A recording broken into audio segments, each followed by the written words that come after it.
Dumper মুঠতে গাড়ীতে থাকিবলগীয়া অৱস্থা কৰি লৈছে, গাড়ীতে ঘৰ বনাই লৈছে আৰু এই ধৰণে মুঠতে এফালে ধান শুকুৱাইছে, এফালে গাড়ী মটৰ ইয়াতে থকা মেলা ব্যৱস্থা নিজে কৰি লৈছে। এইটো বৰ্তমান ৰমণী আলিত আহি আছোঁ বিহুবৰ ফালে আৰু শিমলুগুৰিৰ পৰাই বৰ্তমান সময়ত এই পথৰ অৱস্থাটো এনেকুৱা। চাৰিওফালে এইদৰেই মানুহ পথত বসবাস কৰিছে, গাড়ী ঘোঁৰা সকলো। আৰু ঘৰবোৰৰ যিটো অৱস্থা এইটো আপোনালোকক দেখাবলৈ বেয়া লাগিছে, যিটো তথৈবচ অৱস্থা। মানে ইয়াত কোনো গ্ৰেপ নাই, এডোখৰ ভাল এডোখৰ বেয়া বুলিবলৈ নাই, চব শেষ।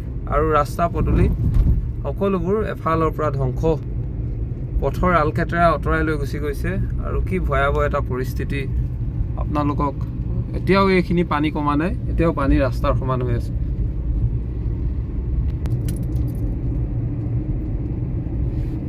চাওক, এতিয়াও পানী কিন্তু কমা নাই, কমিছে যদিও তীব্ৰতাৰ ৰূপত কমা নাই। কি অৱস্থা আপুনি এবাৰ মন কৰক। আৰু এতিয়াও এইটো সোঁত কি ধৰণে মাৰি আছে চাওক।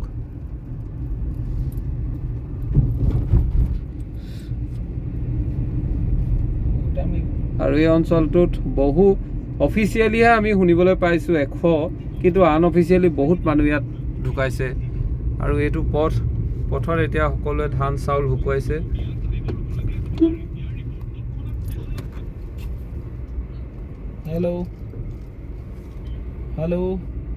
এনেকুৱা এটা পৰিৱেশ হৈছে। আৰু এটা ৰমণী আলি, ঐতিহাসিক ৰমণী আলি বৰ্তমান সময়ত পৰিৱেশ। আৰু ইয়াত কোনো ঘৰ বাকী নাই, কাৰো ঘৰ বাকী নাই। চাৰিওফালে সকলোবোৰ শেষ। এক ভাবিব নোৱাৰা অবৰ্ণনীয় পৰিস্থিতি, যিটো পৰিস্থিতিৰ মোকাবিলা কেইধৰণে কৰিব লাগে ইয়াৰ ৰাইজৰো একো আইডিয়া নাই। আচলতে কোনেও ভবা নাছিলে এনেকুৱা এটা ছিটুৱেশ্যন কেতিয়াবা সন্মুখীন হ'ব লাগিব বুলি। আৰু যি ভয়াৱহ 19 তাৰিখ, এই তাৰিখটো সঁচাকৈ আমাৰ জীৱনৰ কাৰণে এটা মনত থাকি যাব এই কথা। বৰ্তমান সময়ত চাওক কি ধৰণে এতিয়া জীৱন কটাব লগা হৈছে, ভাবি দেখি আচৰিত লাগিছে। আৰু বহু লোকে আচলতে প্ৰাণ হেৰুৱাইছে।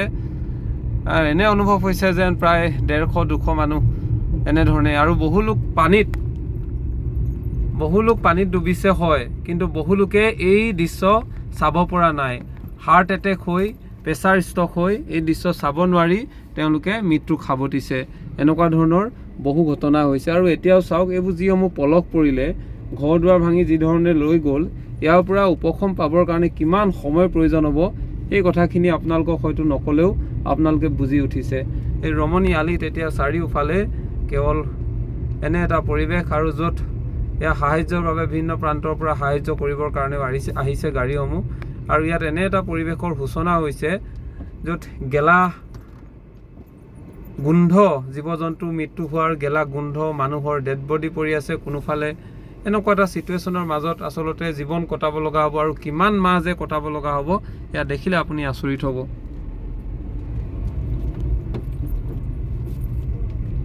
আৰু জীৱকুল বুলিবলৈ এইখিনিও সৌভাগ্যৱান বুলি ক'ম, যিকেইটা গৰুৱে নিজৰ জীৱন ৰখাব পাৰিলে বা বাচিলে। আৰু এনে এটা ঢল, আচলতে যি ধৰণৰ সোঁত বৈছে, এই সোঁতত নিজৰ প্ৰাণ ৰক্ষা কৰিব পৰাটো আচলতে এক ডাঙৰ প্ৰত্যাহ্বান। এয়া চৰকাৰী স্কুলৰ অৱস্থা, বালিমিচিং গাঁৱৰ এই পৰিৱেশ বৰ্তমান সময়ত দেখাইছোঁ। ইয়াৰ ভিতৰৰ অঞ্চলবোৰতো দেখাব নোৱাৰি বা সোমাবই নোৱাৰি, যি হৈ আছে তাত বহু মানুহ ইতিমধ্যে নিজৰ জীৱন হেৰুৱাইছে। বালিমিচিং গাঁৱৰ এইখন হৈছে এখন পথাৰ আছিলে, য'ত আমি মাঘ বিহুৰ বাবে তেওঁলোকে ভেলাঘৰ নিৰ্মাণ কৰিছিলে আৰু ইয়াৰে আমি বাতৰি পৰিৱেশন কৰিছিলোঁ। কিন্তু এইখন এতিয়া চাওক, গোটেইখন পুতি পেলালে, গোটেইখন পলসে পুতি পেলালে। এনে এটা অৱস্থা হৈ পৰিছে। আৰু ইয়াত ভিতৰত যিমান মানুহ আছিলে সকলোবোৰ বাহিৰলৈ ওলাই আহিছে। কি পৰিৱেশ, আৰু এইটো বৰ্ণনা কৰিব নোৱাৰি আপোনালোকক। ৱাটাৰ ছাপ্লাই, পানীৰ পৰা তেওঁলোকে পানী লৈ আচলতে ইয়াত এতিয়া হয়তো বিদ্যুতৰ সংযোগো কৰা নাই এতিয়ালৈকে।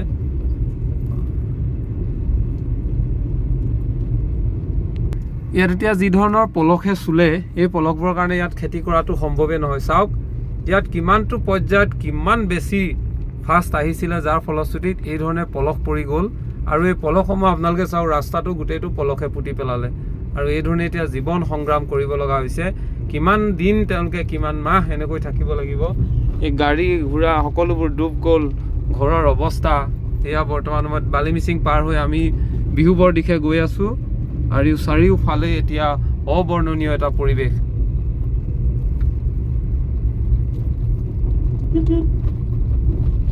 এয়া এইখন পথাৰৰ অৱস্থা চাওক। এই পথাৰ হৈ থকা নাই, গোটেই আমাৰ কৃষি ব্যৱস্থাপনা সকলোবোৰ ধ্বংস হৈ পৰিছে। আৰু যিটো এটা চিটুৱেশ্যন, এই চিটুৱেশ্যনটো এতিয়া মোকাবিলা কি ধৰণে কৰিব আমাৰ খেতিয়কসকলে, এতিয়াতো বানে বিধ্বস্ত কৰিলে, ইয়াৰ পাছৰ পৰ্যায়ত মানুহে আচলতে কি কৰিব তাক লৈ এতিয়া প্ৰশ্ন হৈছে। আৰু যিটো অৱস্থা এয়া মই দেখাইছোঁ, এইখিনি বালিমিচিং গাঁৱৰ পৰা বৰমিচিং গাঁৱৰ পৰা আগলৈ আহি আৰু এই চিটুৱেশ্যনটো কি ধৰণে মোকাবিলা কৰিব, গোটেই পলসে ঢাকি পেলালে। গাড়ী ঘোঁৰা সকলোবোৰ চেচ। এইফালে ঘৰৰ অৱস্থাটো আপোনালোকক কি দেখুৱাম। আৰু ইয়াতকৈতো বিহুবৰ অৱস্থা একেবাৰে বেয়া। আপোনালোকক এইখিনি বৰ্ণনা কৰিবলৈ আচলতে বেয়া লাগিছে। কি চিটুৱেশ্যন, কি মাৰাত্মক আচলতে ভয়াৱহ পৰিস্থিতি হ'ল। দিখৌখনে যি ভয়াৱহ পৰিস্থিতিৰ সৃষ্টি কৰিলে চাওক। পথাৰতো ডাঙৰ ডাঙৰ শোল সৃষ্টি কৰি দিলে, গাঁতৰ সৃষ্টি কৰিলে।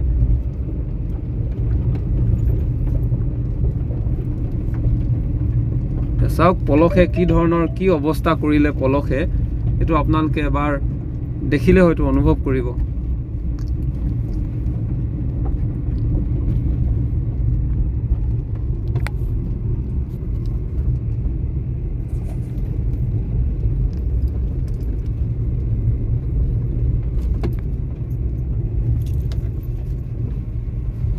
আৰু ইয়াৰ সকলোৱে এতিয়া গাড়ী মটৰ ৰাস্তাত উলিয়াই এই ধৰণে বৰ্তমান থাকিব লগা হৈছে, নিশাটো পাৰ কৰাব লগা হৈছে যেনে তেনে। আৰু ঘৰৰ আচবাব যিমানখিনি বচাব পাৰিলে, বহুতেতো একো বচাবই নোৱাৰিলে, সকলোবোৰ তথৈবচ। এইটো ঘৰৰ অৱস্থাবোৰ আপোনালোকে দেখিলে সচকিত হ'ব, কি ধৰণৰ কি পৰ্যায়ত আচলতে এইখিনি হ'ল।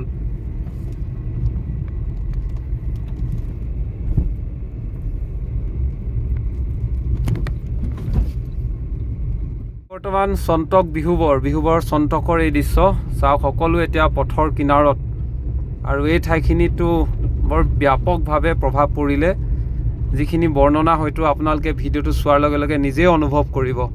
আৰু এফালৰ পৰা যদি দেখাবলৈ হয়, এখন ডাঙৰ এটা মানে আপোনালোকক মই ভিডিঅ' দি শেষ কৰিব নোৱাৰিম গোটেই এৰিয়া দেখাবলৈ হ'লে। কোনো অঞ্চল বাকী নাই, সকলো অঞ্চলতে কিন্তু দুৰ্বিষহ হৈ পৰিছে। এনেকুৱা এটা ভয়ংকৰ ৰূপ ল'লে, য'ত এতিয়া সকলো অঞ্চলে এতিয়া বানত ককবকালে আৰু এনেকুৱা এটা চিটুৱেশ্যন হৈছে।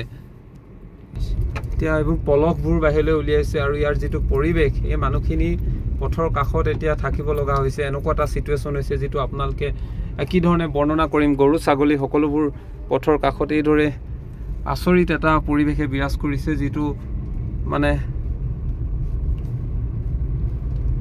সকলোবোৰ ইয়াত যিমানখিনি আচবাব হওক, গাড়ী মটৰ সকলোবোৰ ধ্বংস হৈ গ'ল, সকলোবোৰেই ধ্বংস হৈ গৈছে ইতিমধ্যে। ঘৰ দুৱাৰ ভাঙি তছনছ।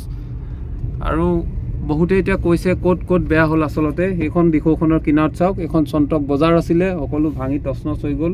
বহুতে কৈছে ক'ত বেয়া হৈছে, আচলতে ক'ত পৰিস্থিতি বেয়া বুলিবলৈ নাই, চব ফালে পৰিস্থিতি বেয়া, সকলোবোৰ ধ্বংস হৈ গৈছে।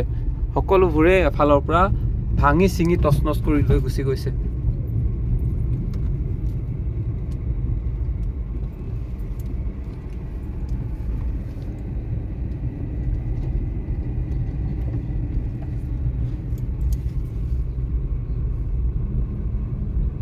গাড়ীতে এইধৰণে তম্বু তৰি এতিয়া মানুহ থাকিব লগা হৈছে।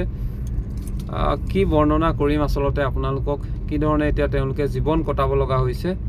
অতিকৈ ভয়াৱহ মাৰাত্মক হৈ পৰিছে। এয়া বিহুবৰৰ পৰিৱেশ আপোনালোকক ক্ৰমান্বয়ে দেখুৱাইছোঁ। এয়া ক্ষুদ্ৰ প্ৰাথমিক স্বাস্থ্য কেন্দ্ৰ। এই ক্ষুদ্ৰ প্ৰাথমিক স্বাস্থ্য কেন্দ্ৰটো আপোনালোকে মৃতদেহ পাব, চবতে মৃতদেহ পাব, ঘৰ দুৱাৰ সকলো উপঙি শেষ। কোনোফালে কি দেখুৱাম আপোনালোকক, মানে এনেকুৱা এটা চিটুৱেশ্যন হৈছে, যিটো চিটুৱেশ্যন কেতিয়াও বৰ্ণনা কৰিব নোৱাৰি। আৰু এনেকুৱা পৰিৱেশৰ মাজত জীৱন সংগ্ৰাম আচলতে কৰিব লগা হৈছে। আৰু এই জীৱন সংগ্ৰাম এতিয়া ক্ষণস্থায়ী নহয়, কাৰণ বানত সকলোবোৰ উঠি যোৱাৰ পাছত আকৌ এতিয়া কি ধৰণে ঠন ধৰি উঠিব, কি ধৰণে সংগ্ৰাম কৰিব, কি ধৰণে পৰিয়ালটো পোহপাল দিব, এইখিনি আটাইতকৈ ডাঙৰ কথা। আৰু এইখিনি এতিয়া এটা ডাঙৰ প্ৰত্যাহ্বান হৈছে আৰু এই পথতে এতিয়া সকলোবোৰ থাকিব লগা হৈছে। আমি দেখিছোঁ দিখৌ পানী শুকাইছে যদিও তেনেধৰণে শুকোৱা নাই, একেবাৰে তল পৰা নাই। আকৌ যদি পানী বাঢ়িবলৈ হয় কি এটা ভয়াৱহ পৰিস্থিতি হ'ব। এই কথাবোৰে এতিয়া আমাক এটা ডাঙৰ শিক্ষা দি থৈ গ'ল যে মানুহে কেতিয়াও প্ৰকৃতিৰ সৈতে খেলিব নালাগে। হয়তো আমি কোনোবাখিনিত প্ৰকৃতিৰ সৈতে খেলিছিলোঁ, তাৰ ফলত এতিয়া আমি সকলোৱে ভুগিব লগা হৈছে, সকলোবোৰ শেষ হৈ গৈছে। এতিয়া এই পৰিৱেশটো আপোনালোকে দেখিয়ে অনুভৱ কৰিছে যে যিটো বিহুবৰলৈ যি নাগালেণ্ডত নাগিনীমৰা যাবলৈ মানুহে এই পথত আহি থাকে, এই পথটো আগত এনে নাছিল, কিন্তু এতিয়া চাওক কেনে এটা পৰ্যায়লৈ গতি কৰিছে। লোন দিয়াৰ পিছত মাথাটো চুবাই দিব, কি ধৰণে এতিয়া ঠন ধৰি উঠিব ইয়াৰ অৱস্থাটো আপোনালোকে এবাৰ চাওক, কেনেকৈ এতিয়া জীৱন সংগ্ৰাম কৰিছে। ইয়াৰ পাছৰখিনি আমি চন্তক পাৰ হৈ এতিয়া বিহুবৰৰ অৱস্থাটো আপোনালোকক দেখুৱাম। বিহুবৰটো ইয়াতকৈ তাৎপৰ্যপূৰ্ণ অৱস্থা, কিমান মানুহ মৰিছে তাৰো এতিয়া হিচাপ নাইকিয়া হৈ আছে। এইটো সাহায্যৰ ব্যৱস্থা কৰিছে, বহু লোকে বিভিন্ন NGO সাহায্যৰ ব্যৱস্থা কৰিছে যদিও সাহায্য কিন্তু অলপ সাহায্যই কোনো কাৰো বাবে এতিয়া উপযুক্ত হৈ থকা নাই। ইয়াত সাহায্য মানে কেনেকুৱা এটা ৰূপত সাহায্যৰ প্ৰয়োজন হয় এইটো আপোনালোকে নিজে অনুভৱ কৰিব পাৰিছে।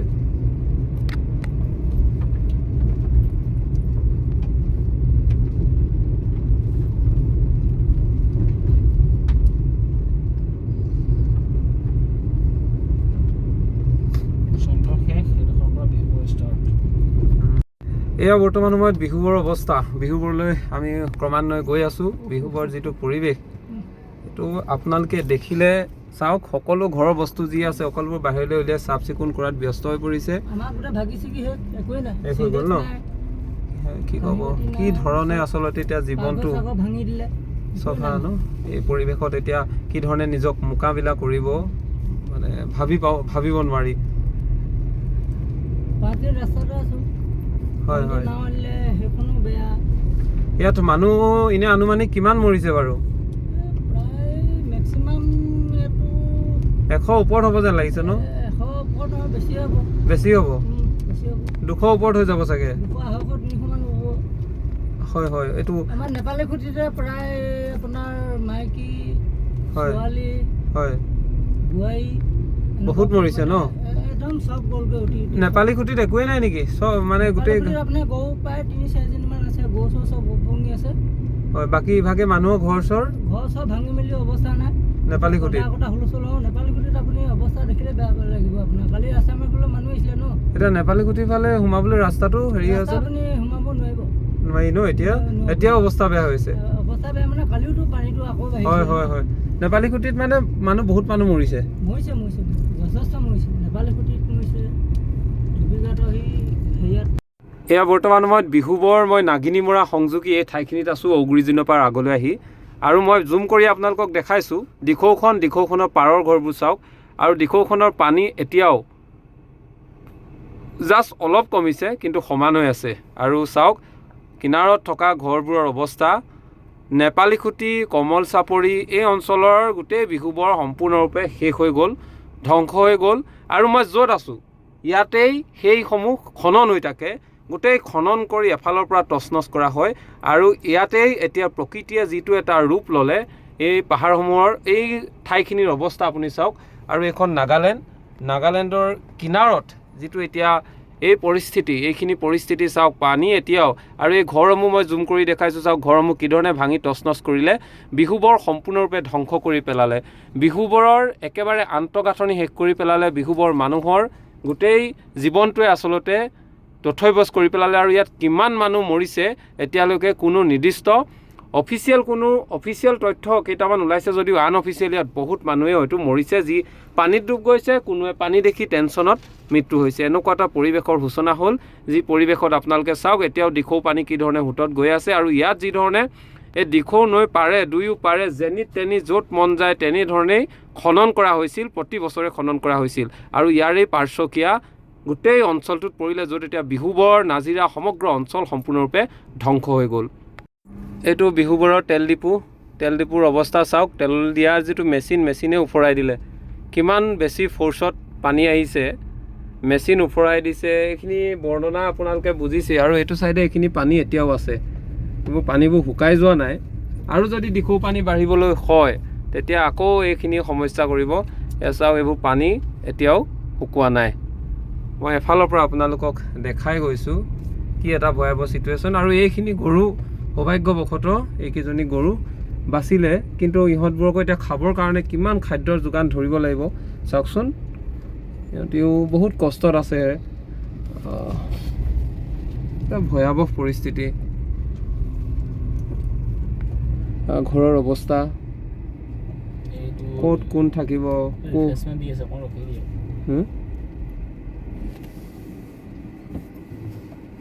এটা ভাবিব নোৱাৰা পৰিৱেশ। বিভিন্নজনে বিভিন্ন প্ৰান্তৰ পৰা আহি সহায় আগবঢ়োৱাও দেখিবলৈ পোৱা গৈছে। আৰু ইজনে সিজনক সহায় কৰিবই লাগিব, অন্যথা এনেধৰণৰ ভয়াৱহ পৰিস্থিতিৰ সময়ত কি হ'ব। জাষ্ট ইমেজিন কৰক আপোনালোকে, এবাৰ চাই লওক, তাৰ পৰা ভাবক নিজৰ ঠাইত বা নিজৰ ঘৰখনত যদি এনেকুৱা হ'লে কি পৰ্যায় হ'লহেঁতেন। এতিয়া চাওক, মানে ভাবি বেয়া লাগিছে। ঘৰৰ অৱস্থা চাওক, ঘৰৰ টিংপাত মানে কি পৰ্যায়লৈকে পানী উঠিলে। সকলোবোৰ তছনছ কৰি পেলালে। এইখন ঘৰ বুলিবলৈ একো নাই, সকলো শেষ কৰি পেলালে। কি ভয়াৱহ চিটুৱেশ্যন। আৰু এতিয়াও পানী কমা নাই।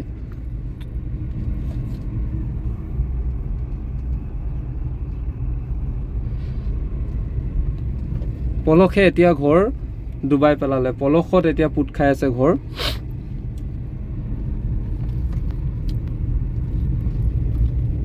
আৰু এইটো এটা তেল ডিপু আছিলে, তেল ডিপুৰ ছাইড বাম ভাঙি সকলো শেষ কৰিলে। যেনে তেনে এতিয়া ইয়াত বহুতৰে আশ্ৰয়স্থলী হৈ আছে।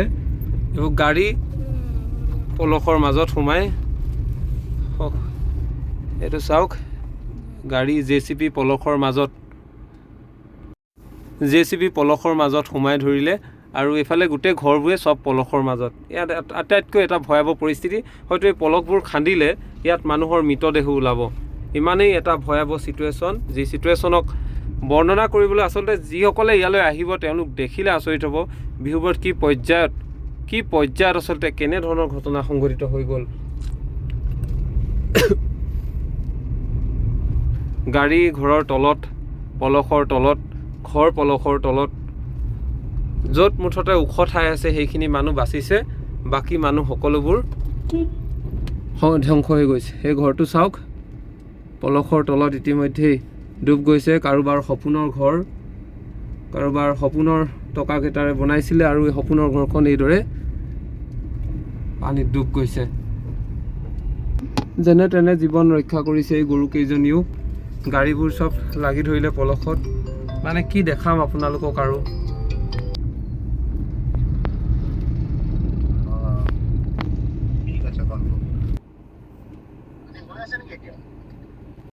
সেইখন চাওক, পলসৰ মাজত কি ধৰণে ডুবি ধৰিলে ট্ৰেক্টৰ। ইয়াত যিহেতু এটা শিলৰ কুঁৱাৰী আছিলে চাগে, এইবোৰ সকলোবোৰ ডুবি গ'ল। সকলোৰে অৱস্থা মানে তথৈবচ। এফালৰ পৰা চব ধাহি মুহি নিছে। আৰু এই পৰিৱেশত এখন ট্ৰেক্টৰ এতিয়া ডুবি গৈছে। কি ক'ম, ইয়াৰ পৰিৱেশটো বৰ ভয়াৱহ।